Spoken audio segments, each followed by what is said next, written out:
et l'OM. Parce que dans ce genre de situation, déclarer des choses comme ça, c'est de l'irresponsabilité, c'est de la connerie. Voilà. Donc il vaut mieux tourner sa langue dans sa bouche cette fois plutôt que de dire de telles bêtises. J'en ai plein les couilles. Ah, je te le dis, parce qu'à un moment donné, c'est mon parler à moi, mais oui, parce que ça suffit, à la fin ça suffit. Voilà, ça suffit de toujours dire c'est la faute à un tel, c'est pas moi, faut arrter de se prendre pour Calimero. Cette sortie médiatique m'a surpris, dans le sens où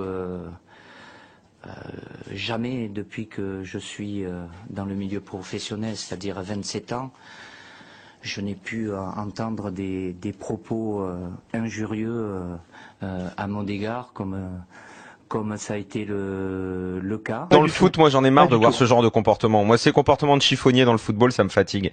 Après on veut demander l'exemple à des joueurs, le comportement des joueurs, nous on est les premiers à beaucoup les critiquer.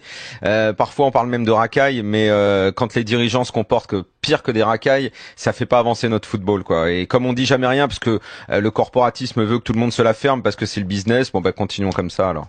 Déçu parce que quand on marque 4 buts, on n'a pas le droit d'en prendre 5. Pour moi, il y a des défaillances individuelles énormes aujourd'hui. Et contre ça, tu n'as aucune parade. Ça suffit de toujours dire c'est la faute à un tel, c'est pas moi. Faut arrêter de se prendre pour Calimero. Oh, ça dure, il y a eu pire. Hein. On a connu pire ici. J'ai fait à Marseille. Il n'y a pas si longtemps d'ailleurs.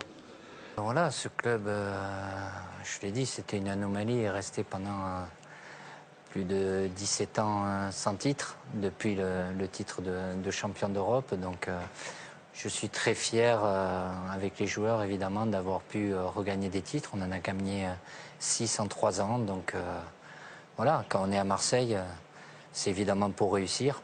Et la seule façon de réussir, c'est de gagner des titres. On a réussi à le faire, même si la saison dernière a été très difficile, puisqu'on n'a pas atteint l'objectif de se qualifier pour la Champions League. Mais bon, je préfère retenir le positif et des grands moments de joie et de bonheur partagés avec tous ceux qui aiment ce club-là. On a oublié un trophée des champions hein, également, 2011 pour l'Olympique de Marseille. Avec vous Didier. Il y a eu pire, hein. On a connu pire ici. J'ai fait à Marseille. Il n'y a pas si longtemps d'ailleurs. La commanderie, nouveau lendemain de défaite, la 4e en 9 matchs de championnat, la défaite de trop pour un OM si ambitieux en début de saison. Un OM aujourd'hui dans la tourmente. Symbole de ce fatalisme ambiant au sein du désormais 16e de Ligue 1, personne, ni le staff, ni les joueurs, ne semblent en mesure de sortir le club olympien de cette impasse. Une seule certitude semble toutefois acquise dans cet OM en proie au doute. Les jours d'Albert Raymond sont comptés. En tout cas, selon des informations d'RMC Sport, Albert Raymond va devenir l'adjoint de José Anigo dès demain, puisque selon des informations d'RMC, Albert Raymond, l'actuel entraîneur d'Ajaccio, même si c'est qu'un titre officiel, puisqu'il est en fait le prête-nom du vrai entraîneur d'Ajaccio, Christian Braconi, eh bien Albert Raymond devrait quitter le club corse et s'engager dès ce mardi avec l'Olympique de Marseille en tant qu'entraîneur adjoint. Mais c'est du foutage de gueule. Voilà.